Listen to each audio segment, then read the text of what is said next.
Assalamualaikum warahmatullahi wabarakatuh. Bismillah, alhamdulillah, wassalatu wassalamu ala rasulillah Sayyidina wa maulana Muhammad ibn Abdullah wa ala alihi wa sahbihi wa man tabi'ahum bi ihsan ila yaumil qiyamah.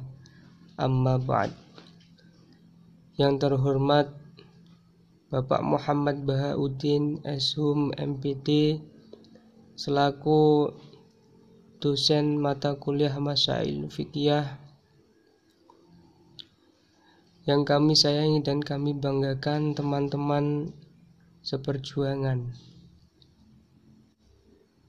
Pada kesempatan kali ini kami dari kelompok 10 yang beranggotakan saya Muhammad Fajar Arif Tri Hindoyo dan teman saya Ahmad Nasiruddin. Langsung saja, pada pertemuan kali ini kita akan membahas tentang munakahat.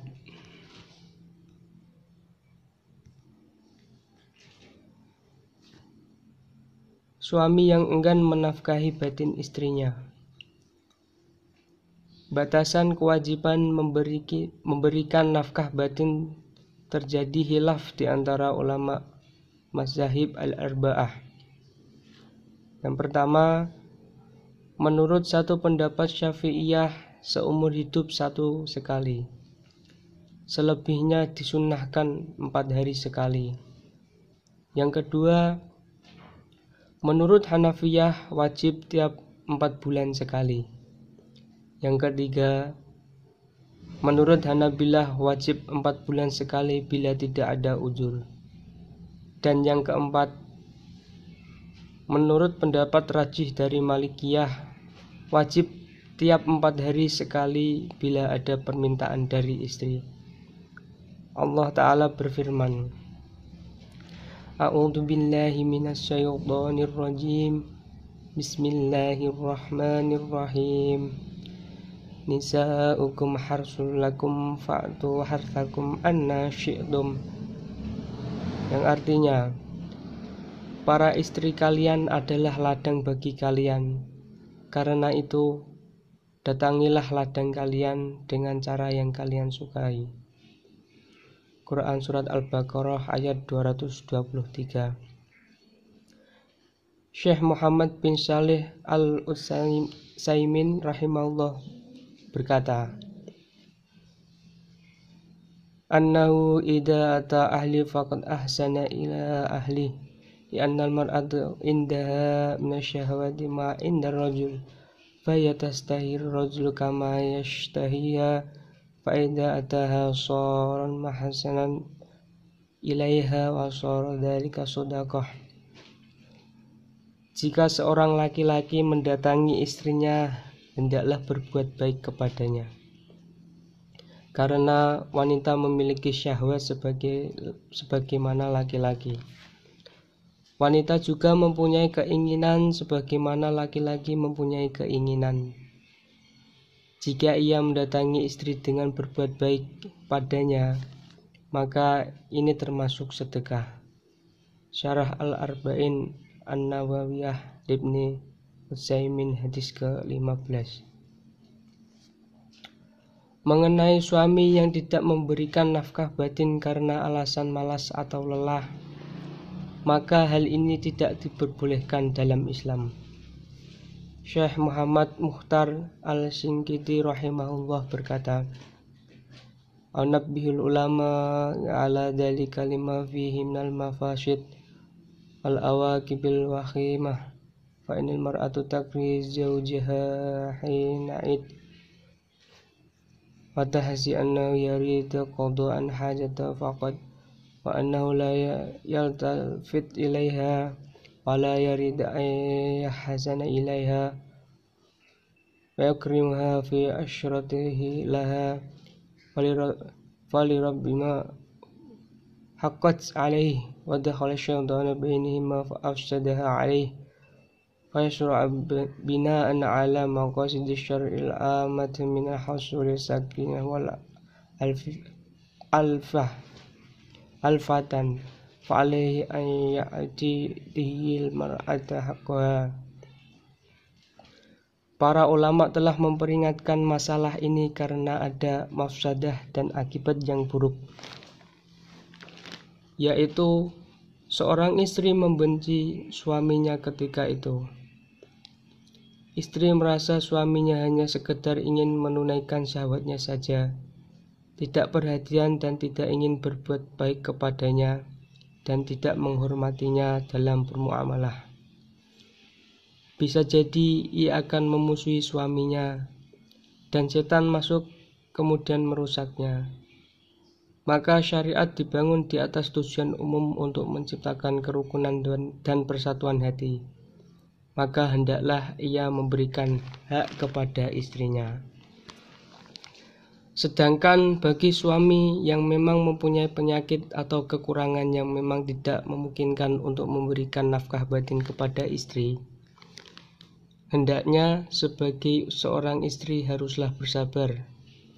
Salah satu kewajiban istri terhadap suami dalam Islam adalah selalu mendampingi suami selama suami masih dalam syariat Islam. Namun, jika seorang wanita merasa bahwa ia benar-benar kekurangan dalam nafkah batin dan tidak bisa mentolerirnya, maka ia diperbolehkan untuk menggugat cerai dengan syarat telah berobat selama setahun. Fasyak atau merusak nikah. Yang pertama, menurut Syafi'iyah, bagi seorang istri yang sama sekali belum pernah mendapat nafkah batin, maka menurut qaul Muharraj Qadli boleh menjatuhkan talak.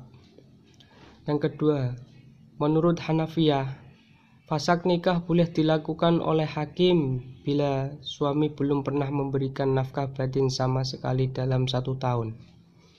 Sedangkan bila sudah terjadi hubungan badan 1 kali dan setelah itu belum ada pengulangan hubungan badan kedua kalinya dan seterusnya, maka menurut sebagian ashab tidak diperbolehkan fasakh. Sedang menurut sebagian yang lain diperbolehkan.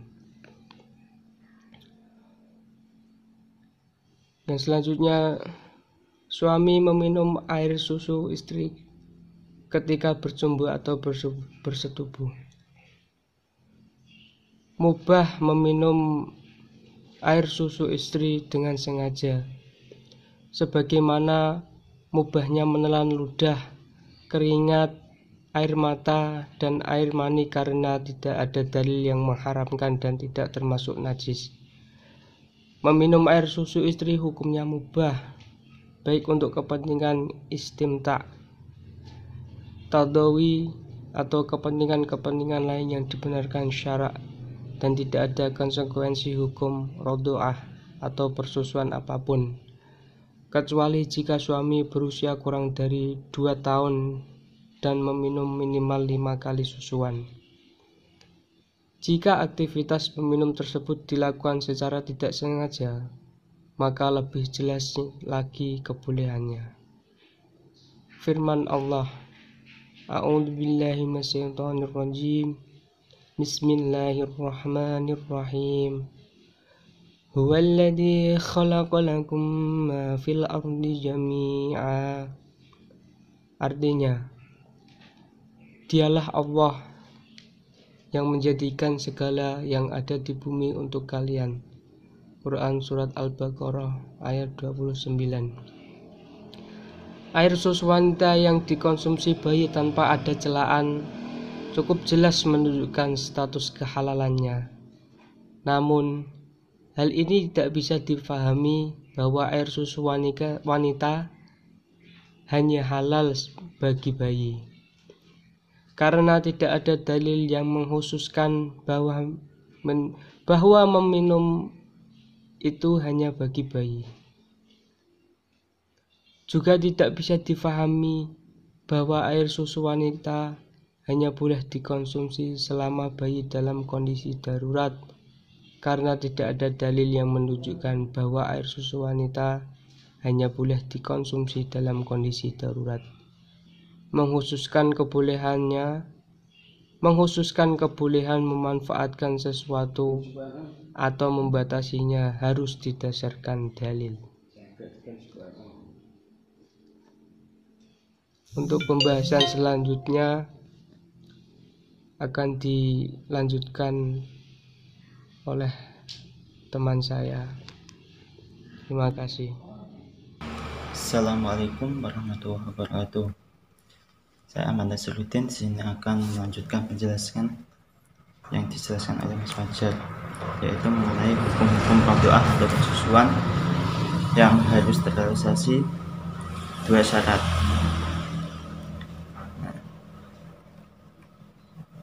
Syarat yang pertama yaitu aktivitas menyusui minimal dilakukan 5 kali susuan.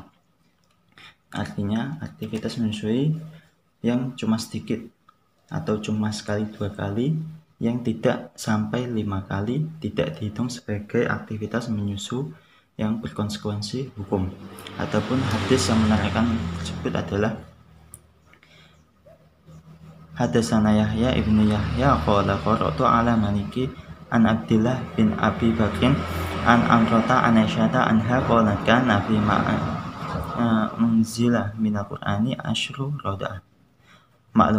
roda'atin maklumatin yuharimna summa nusikhna bihamsin maklumatin fatuwufiya Rasulullah sallallahu alaihi wasallam wa hunna bima yukra minal Qur'an. Yang artinya di sini bahwa dalam Al-Qur'an sudah dahulu dalam Al-Qur'an susuan yang dapat menyebabkan menjadi haram ialah 10 kali susuan. Kemudian hal ini dinasah atau dihapus dengan 5 kali susuan. Lalu Rasulullah SAW wafat dan ayat Al-Qur'an masih tetap dibaca seperti itu. Jadi dahulu sampai sekarang untuk menjadi mahram yaitu dengan 5 kali susuan minimal. Adapun aktivitas yang kedua yaitu yang meminum air susu usianya maksimal 2 tahun dalam tahun Hijriah. Dalam hal ini berarti orang yang umur usianya kurang dari 2 tahun berarti masih mempunyai hukum rondok. Jika orang yang lebih dari 2 tahun maka tidak ada hukum baginya, seperti yang dijelaskan pada ayat 223 dalam Quran surat Al-Baqarah yang berbunyi a'udzubillahi minasyaitonir rajim bismillahirrahmanirrahim wal walidatu yurdi'na auladahunna hawlaini kamilaini liman arada yutimma ridha'ah. Dalam ayat tersebut dijelaskan bahwa para ibu hendaklah menyusukan anak-anaknya selama 2 tahun penuh, yaitu bagi yang ingin menyempurnakan penyusuannya. Di situ sudah jelas bahwa aktivitas menyusui harus dilakukan pada usia 2 tahun dalam hitungan Hijriah. Di sini adapun pendapat yang mengharamkan meminum air susu wanita dengan alasan air susu adalah sebagai bagian tubuh manusia. Dalam hal ini bertolak belakang dengan kurang tepatlah bertolak belakang berdasarkan dalil keumuman mubahnya benda selama tidak ada dalil yang mengharamkan. Jadi tidak ada keharaman untuk meminum air susu. Nah, di situ dijelaskan dalam hadis yang berbunyi wa haddatsani an Malikin an Yahya bin Sa'id an Rajulaini sa'ala Aba Musa Asy'ari faqala anni masih satu an amrati min sadiha labana wa dhahaba fi batnihi faqala Abu Musa la araha illa qad harumat alaika faqala Abdullah bin Mas'ud undur mahda tufli bihi rajula faqala Abu Musa famada taqulu anta faqala Abdullah bin Mas'ud la rada'ata illa makana fi hawalaini faqala Abu Musa la tas'aluni an syai'in makana hada habru bainakum dirikum. Di situ bahwa ada yang bertanya, saya pernah menetek pada payudara istriku hingga air susunya masuk dalam perutnya. Lalu Abu Musa menjawab, menurutku istrimu statusnya telah berubah menjadi mahram kamu. Nah, di sini bertentangan dengan pendapat dari Abdurrahman bin Mas'ud bahwa tidak ada hukum penyusuan kecuali bila masih pada usia 2 tahun. Dalam hal ini berarti Abu Musa mengharamkan meminum air susu istrinya dan menjadi haram ketika beliau meminumnya. Tetapi berbeda pendapat dengan Abdurrahman bin Mas'ud yang berpendapat bahwa hukum persusuan hanya sampai batas usia 2 tahun. Nah, lalu Abu Musa berkata, janganlah kalian menanyakan suatu perkara kepadaku selama ada orang alim di tengah-tengah kalian. Yang dimaksud orang alim tersebut adalah Ibnu Mas'ud. Ada pendapat yang memakruhkan meminum air susu wanita dengan alasan sebagai mukhalafah fitrah atau bertentangan dengan fitrah. Maka pendapat ini sulit diterima karena pendapat hukum makruh harus ditetapkan dengan dalil, bukan perasaan subjektif mukhalafah. Di sini sudah jelas bahwa hukum meminum air susu istri adalah boleh dan bahkan tidak ada hukum pondok bagi suami tersebut. Selanjutnya mengenai batasan kemewahan dalam acara walimah. Ada beberapa hadis tentang walimah. Yang pertama dari Anas an Anasin anna Rasulullah SAW ro'a ala Abdurrahman asri sofrata wa qala mahada faqala ya Rasulullah tuzawwij amrata ala wazni niwayata min dahabin faqala an-nabi sallallahu alaihi wasallam barakallahu laka awalam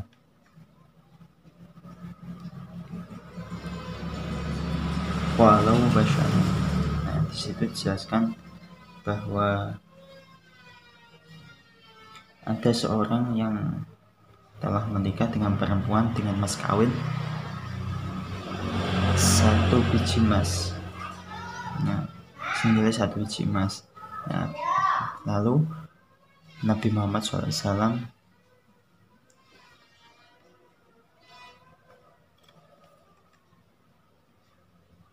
bersabda bahwa semoga Allah memberkahimu dan menyuruh melaksanakan walimah walau hanya memotong seekor kambing. Di situ pendapat yang pertama.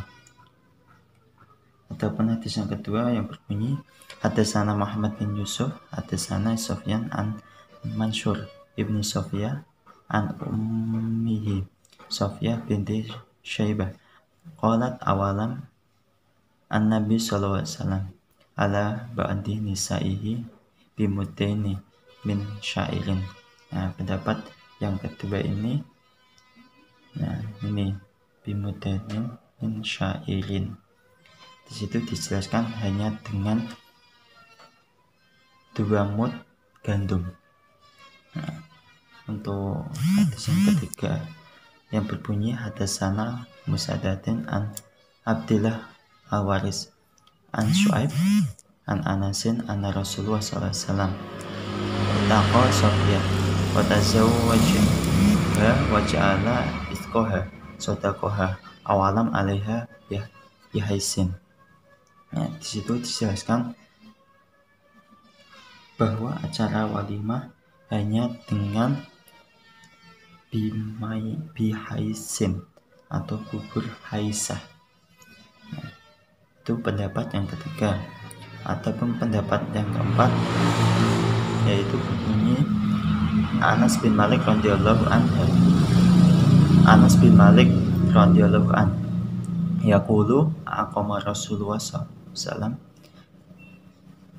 baina Khaybar wal Madinah sasa liyalin yubna alaihi bisofiyah fada'utu al-muslimina ila walimah Rasulullah sallallahu alaihi wasallam makana fiha khabzun wala lahmun wa makana illa an amara bil antoi fabusitat wa alqa alaiha etamro wal akito wasamit. Nah, di situ bahkan dijelaskan bahwa tidak ada roti dan tidak ada daging. Lalu pakai apa? Nah, di situ banyak memakai kurma, tamrota kurma. Ini tamrota kurma. Yang kedua ini susu kering dan yang ketiga adalah dengan samil. Nah, dari keempat hadis tersebut berbeda pendapat. Yang pertama dengan menggunakan seekor kambing, ini menyembelih seekor kambing, itu yang pertama. Dan yang kedua dengan bimudatin min syairin, yaitu dengan 2 mud gandum. Dan yang ketiga bihaisin, dengan bubur haisah. Dan yang keempat dengan samarat wal akati dan wasamin, yaitu dengan kurma, susu kering dan samin. Nah, dari keempat hadis tersebut menarik kesimpulan bahwa tidak ada batasan dalam acara walimah. Dan para ulama fuqaha khusus dalam masalah walimah memberikan kesimpulan bahwa paling sedikit dalam acara walimah bagi yang mampu yaitu dengan menyembelih seekor kambing, dan bagi lainnya hanya sebatas kemampuannya. Yang dimaksud dengan kata paling sedikit ialah paling sedikitnya kesempurnaan sesuatu keterangan tanbih, dan dengan makanan apapun yang ia gunakan sebagai walimah diperbolehkan, baik berupa makanan, minuman yang dihidangkan saat akad perkawinan seperti gula dan lainnya. Cukup sekian dari saya. Wassalamualaikum warahmatullahi wabarakatuh.